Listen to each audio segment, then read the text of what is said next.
Boa tarde, quarto ano, tudo bem com vocês? Hoje, segunda-feira, começando uma nova semana com muita animação. Olha só, essa semana eu preciso que vocês participem das correções no Hangout Meets. É importante participar, né? As correções que a professora faz lá, quem errou, eu tô pedindo para apagar, eu envio lá, digito as respostas para que vocês confiram, para que vocês complementem, né? Porque senão vai chegar o dia de avaliação, o seu livro vai estar incompleto, incorreto, e aí você vai ter dificuldade para estudar para as avaliações, certo?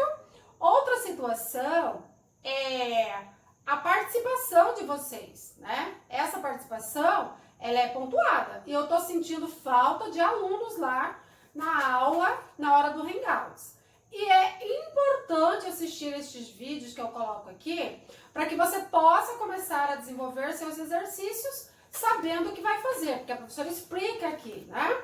Então hoje, quarta-feira, segunda-feira, né? Já mudei de dia, segunda-feira, a professora vai fazer as páginas 67 e 68 das atividades complementares.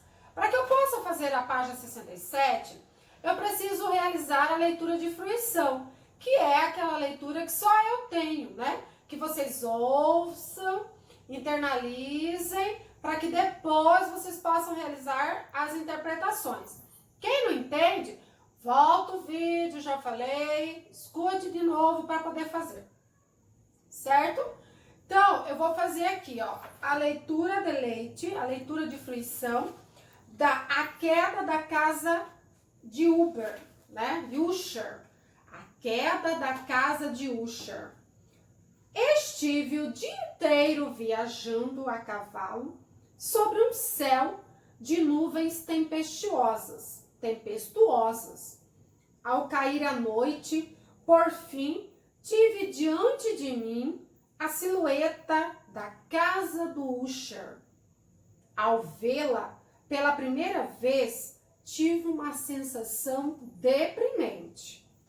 Ela estava envolta em uma atmosfera tétrica e aquelas paredes geladas, janelas que pareciam olhos vazios, afundavam qualquer um em desânimo. Eu ainda não havia descido quando vi meus pés em uma lagoa cujas águas mortas refletiam a imagem invertida da sombria mansão, com seus muros e janelas horripilantes. Ao contrário, apesar disso, meu plano era passar umas semanas na casa. A carta de Roderick Usher, meu amigo de infância, havia mexido comigo.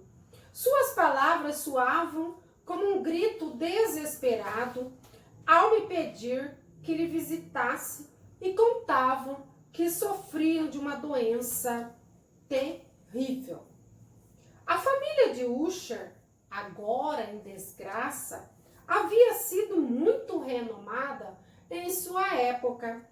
Ela era conhecida. Vamos lá, vamos continuar. Vamos ver como é que a casa do Usher era conhecida.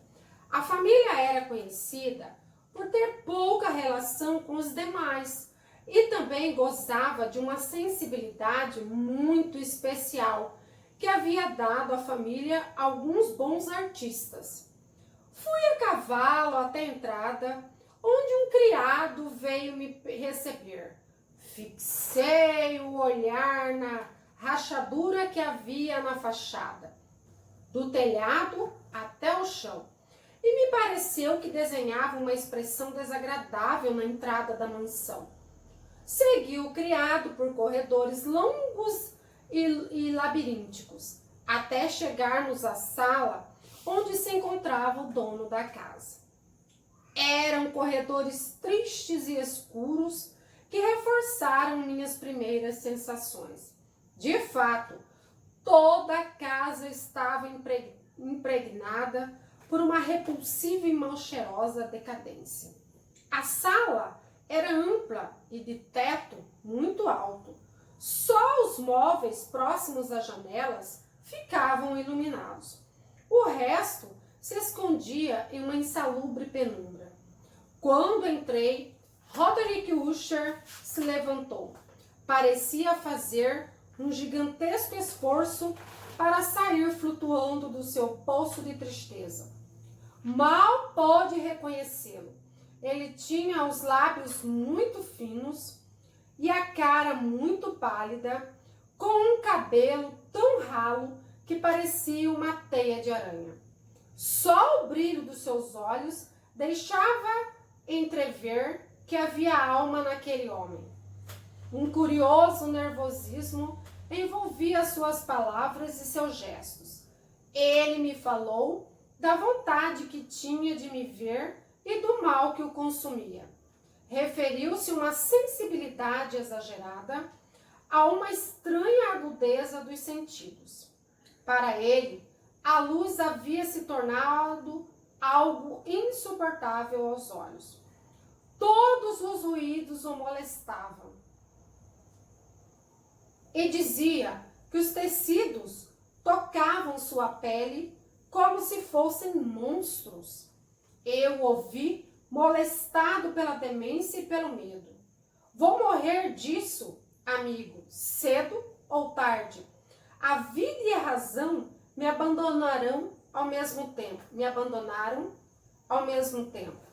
Disse-me ao final de suas palavras de boas-vindas. Embora temesse a permanência em sua casa, eu me comovia terrivelmente ao pensar que aquilo era o que restava do meu amigo da infância. Por isso, ao final, me deixei instalar em um quarto confortável. Essa é a parte 1 do texto, tá? A casa Usher, tá? A queda da casa Usher. É a parte 1. Para fazer os exercícios, né? 6, né? Da página 67, 68, a gente precisa ouvir esse pedacinho aí. Então, lá na questão lá do exercício 6, está pedindo para que vocês grifem no trecho anterior 6 passagens que ajudam a criar um clima de mistério e terror. Então, olhem aí no trecho que tem na questão 6, vocês irão grifar 6 passagens que remetem ao terror e ao medo.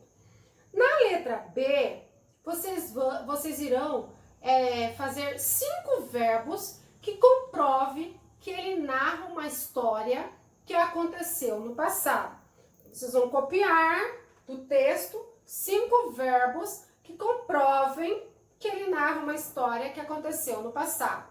Lá na letra C, ela é uma produção de texto. Vocês irão produzir um pequeno texto com uma situação tipicamente assustadora, que está para acontecer, né? Que vai acontecer.